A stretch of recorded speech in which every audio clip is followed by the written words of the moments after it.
SC/ST federation के माध्यम से संसद मार्च होने जा रहा है, संसद के घेराव होगा। लॉकडाउन में भी सुप्रीम कोर्ट के पास इतना वक्त है कि वो आरक्षण के खिलाफ फैसला दे सके। आरक्षण के विरोध में सुप्रीम कोर्ट ने फैसला दिया और ये भी कहा है कि जो SC/ST का जो आरक्षण है उसमें क्रीमी लेयर होना चाहिए। तो इसी मुद्दे पे बात करेंगे SC/ST एम्प्लॉयज़ फेडरेशन के जो बिहार स्टेट के जनरल सेक्रेटरी हैं नरेंद्र कुमार, इनसे कि पूरा मामला क्या है और इसका इतिहास भूगोल क्या रहा है पहले से और आगे क्या हो सकता है। नरेंद्र जी, जो सुप्रीम कोर्ट का फैसला आया है SC/ST के आरक्षण को लेकर के, वो फैसले के बारे में पहले शॉर्ट में बता दें, उसके बाद आगे हम बात करेंगे। धन्यवाद वेद जी। सर्वप्रथम मैं आपको बताना चाह रहा हूँ, आप जानते भी हैं कि अभी पिछले 2018 में जनरल सिंह मामले में एक शीर्ष कोर्ट ने, अपने सुप्रीम कोर्ट ने ये आदेश दिया था कि अनुसूचित जाति जनजाति में भी क्रीमी लेयर के कंसेप्ट आनी चाहिए।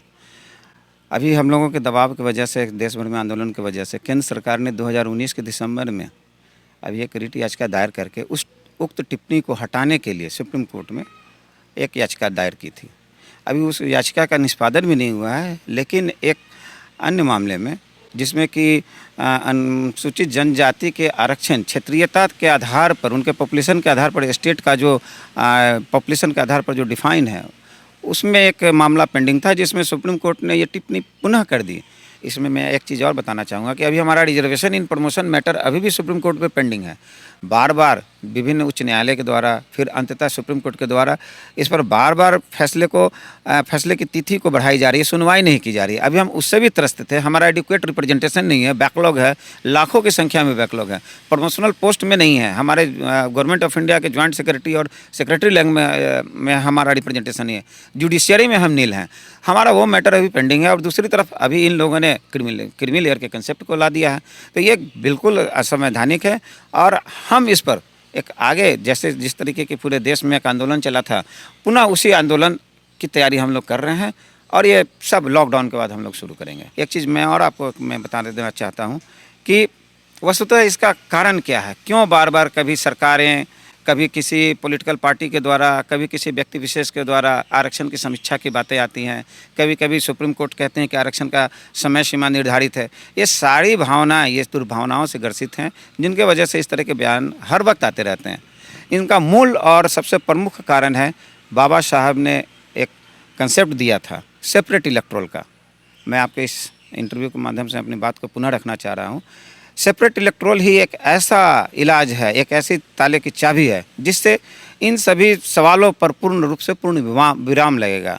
आप जानते हैं कि सेपरेट इलेक्टोरल बाबा साहब का एक सपना था, जिसके हमारे वर्तमान समय में जितनी भी राजनीतिक पार्टी हैं, दलित हैं, चिंतक हैं या दलित नेता हैं, वो इस पर कभी भी ध्यान नहीं देते हैं।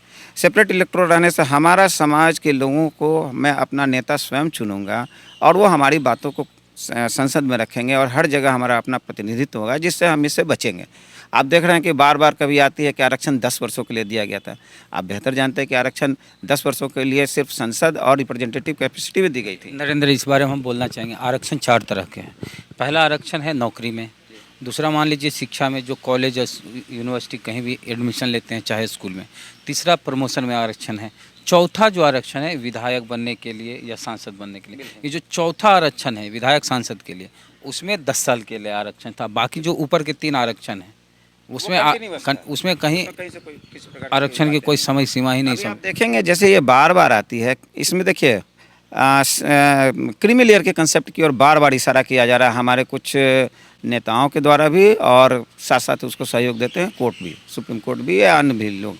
हमारा ये मानना है कि क्रीमी लेयर का कंसेप्ट क्यों आएगा। अब देखिए हर जगह में कैटेगराइजेशन करते हैं, ये तो संभव नहीं है। शेड्यूल कास्ट एक कंक्रीट, एक डिस्टिंक्ट ग्रुप है जो कि पहले ही से डिफाइन है बिफोर द इंडिपेंडेंस। ये जातियाँ शेड्यूल कास्ट हैं, अनटचेबिलिटी से ग्रस्त हैं। इसके वजह से इनको विशेष उपादान देकर, विशेष स्पेशल प्रिविलेज देकर इनको समाज की मुख्य धारा में लाना है और इनको रिप्रेजेंटेटिव कैपेसिटी में रिप्रेजेंटेशन देते हुए, ये एडिक्वेट रिप्रेजेंटेशन के लिए रिजर्वेशन का कंसेप्ट है। आगे क्या आंदोलन क्या आपका होगा? हमारे फेडरेशन की दिल्ली की इकाई है, वो अभी वीडियो कॉन्फ्रेंसिंग के माध्यम से एक बैठक की है और उसमें हम लोग संसद मार्च करने का निर्णय लिए हैं। चूँकि लॉकडाउन है, इसके वजह से अभी हम लोगों ने नहीं किया है, लेकिन अब इस पर एक नई तिथि निर्धारित होगी संभवतः लॉकडाउन के बाद में, और फिर हम लोग इस पर आगे की रणनीति तय करेंगे। और हम एक स्वागत योग्य कदम जो बिहार पाटलिपुत्रा की धरती है, जो पूरे देश को रास्ता दिखाती है, बिहार के विधायकगण और जिसमें हमारे पूर्व मुख्यमंत्री जी से लेकर सारे लोगों की एक बैठक हुई है, ये काफ़ी स्वागत योग्य कदम है। सभी लोग पार्टी लाइन से ऊपर उठ करके एक इन्होंने बैठक की है और बैठक में इन लोगों ने एक आगे की रणनीति तय की है, एक संघर्ष का रास्ता अपनाया है। इसके लिए हम सभी साधुवाद देते हैं। यानी पूरा जो एससी एसटी कर्मचारी हैं वो संसद का घेराव करें। हाँ, SC/ST फेडरेशन के माध्यम से संसद मार्च होने जा रहा है, संसद के घेराव होगा और यहाँ जो बिहार में विधायकगण ने एक निर्णय लिया है उसका भी हम लोग स्वागत करते हैं। उनके साथ हम सभी लोग हैं और ये हमारी और उनकी लड़ाई नहीं है, सारे समाज के विकर सेक्शन की लड़ाई है। तो ये ठीक, तो ये नरेंद्र कुमार हैं, SC ST एम्प्लॉयज़ फेडरेशन के बिहार प्रदेश के जनरल सेक्रेटरी हैं। इन्होंने कहा कि जिस तरह से सुप्रीम कोर्ट में फैसला लिया गया SC ST के आरक्षण के विरोध में, अगर इसमें केंद्र सरकार दखल नहीं देती है तो संसद का घेराव किया जाएगा। ये तय हो चुकी है, ये तय हो चुका है। तो इनकी बातों से आप कितने सहमत हैं? आप अपनी प्रतिक्रिया जरूर लिखें कमेंट बॉक्स में और चैनल को सब्सक्राइब नहीं किए हैं तो कर लीजिए, बेल आइकन जरूर दबाएं। चलते हैं, जय भीम, जय भारत।